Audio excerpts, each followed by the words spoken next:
আপনি কি আপনার স্মার্টফোনটি ফ্যাক্টরি রিসেট করতে চান? তাহলে এই ভিডিওটি আপনার জন্য। এই ভিডিওতে দেখিয়েছি কিভাবে স্মার্টফোনটি ফ্যাক্টরি রিসেট করবেন। তো যারা Oppo A6s ব্যবহার করেন তারা ভিডিওটি কন্টিনিউ করুন, কারণ Oppo A6 এর স্মার্টফোন দিয়ে দেখিয়েছি কিভাবে রিসেট করতে হয়। স্মার্টফোনটি রিসেট করার আগে অবশ্যই আপনারা একটি বিষয়ে সতর্ক অবলম্বন করবেন যে আপনার স্মার্টফোনে কোনো গুরুত্বপূর্ণ ডকুমেন্ট থাকলে সেটা আপনার আদার্স স্মার্টফোনে ট্রান্সফার করে নেবেন অথবা পিসিতে ট্রান্সফার করে রাখবেন। কারণ স্মার্টফোনে যখন আপনি ফ্যাক্টরি রিসেট করবেন তখন কিন্তু আপনার সকল ডাটাগুলো মুছে যাবে। তাই অবশ্যই ফ্যাক্টরি রিসেট করার আগে আপনার ডকুমেন্টগুলো নিরাপদে রেখে দিবেন। তো ভিডিওটি দেখতে থাকুন। তো ফ্যাক্টরি রিসেট করার জন্য আপনারা প্রথমে চলে যাবেন স্মার্টফোনের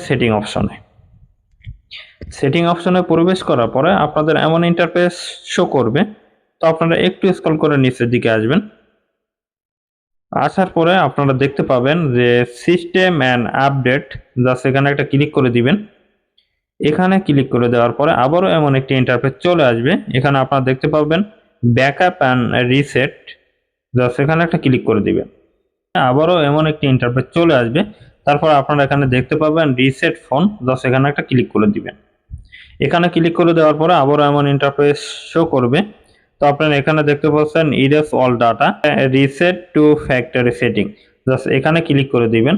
এখানে ক্লিক করে দিলে কিছুক্ষণের মধ্যে আপনার ফোনের স্ক্রিনটি অফ হয়ে আপনার কিন্তু ফোনটি রিসেট হতে শুরু করবে।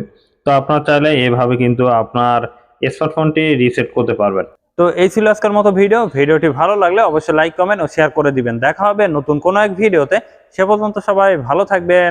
আল্লাহ হাফেজ।